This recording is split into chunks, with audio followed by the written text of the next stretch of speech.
decided that they should fix this pond up because it had gotten all filled in with sand and silt, and it wasn't very good for fishing anymore. So they brought in some machinery and did some digging and tidying up, and this is what you see here today. So it's a really good job, and the community uses this now for days like this. We have fishing days, and lots of families come here to fish. My trusty counterpart, Alan McLennan, who's a wildlife biologist in our water.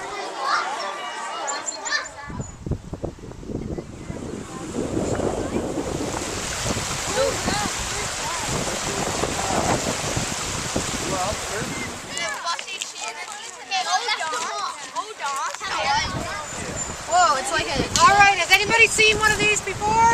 Yeah. No. No, I haven't. I take a picture.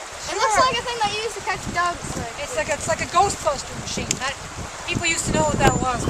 Ghostbusters! Ghostbusters! Ghostbuster on my back. It's got a battery in it. It's a generator, so it generates electricity. And this is the anode. So this is the plus side of things. And this is the tail, cathode. And so you get an electric current in the water. And so normally you don't want to put electricity in the water because it's quite dangerous. You have a question? Why does that wire just like hang out? Well, this is the tail, and it completes the circuit. You'll learn about electricity someday. We already did. You know more than I do, because I never could quite figure it out. But all I know is that it puts a current in the water, and the fish, their muscles contract, and they get drawn. They're almost paralyzed. They're in shock. They come towards this. They just kind of float to the surface.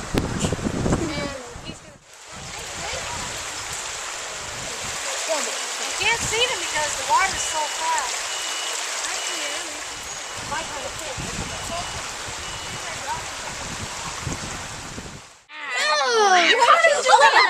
I got to pick one. Okay, let's keep them in the water as much as we can. That's good. They look like they're doing all right. So why don't we take them? What we're going to do is we're going to take these tubs down to the pond, and you guys can let them go in the pond. Be pretty happy. The water's nice and cold. I just want a baby bite. Oh God, it can't bite. You shut up! Did he splash here? I got one. So they're baby. Flippy. What a dive! What a dive! I'll give it a... This one here would have hatched out last year. See the size of him? I'll give that a... This is 1 year old. And how big is This guy's probably 3 years old. I give that a 10. You got the biggest one yet. Oh, but I didn't do anything to him. Better leave him in the water as much as you can, because the bigger the fish, the bigger their gills, and the more oxygen they need, right? They need to be in the water quite a bit. How old is he? Can you throw him? No, I'm not going to dizzy. Oh my goodness. Did you get him yet? No, he keeps slipping out of my hand. Just grab him. So, Dog on your back. Grab him and There you go. yay! That was very well done. I thought he was going to get concussed on the rocks. He's got him. Look at that. Oh my god. Here's a little one. I find they're awfully cute. I'm a bit closer to the water for you guys, and you guys can pick up a fish. Do you want to release it? It's swimming. Yeah, very nice. Oh, you did it. I have one more if anybody else. There you go.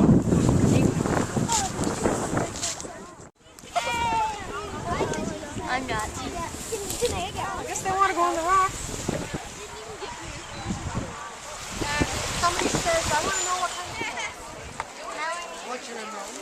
Neutral or alkaline side, and we'll eventually go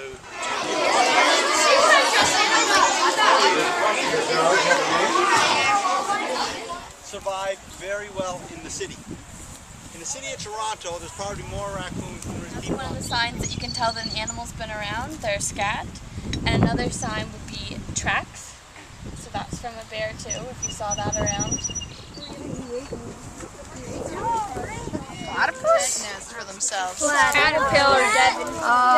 Devin! Keeps the parts that aren't as fun too.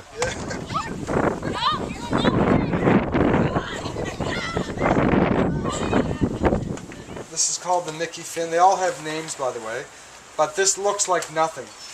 There's nothing really it imitates, but it's a lot of fish will strike at these because they're attracting flies. They're attractive, and it's that attraction that draws the fish to strike the fly in the first place.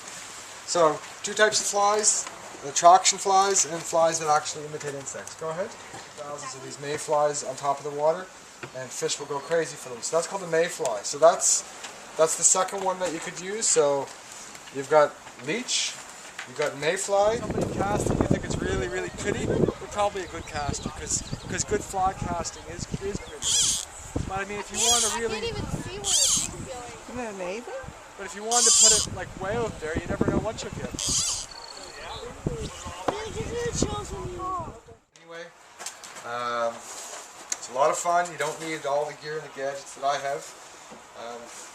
All you need is a rod and a line and someone to come out and help you instruct you how to fly fish. It's not hard.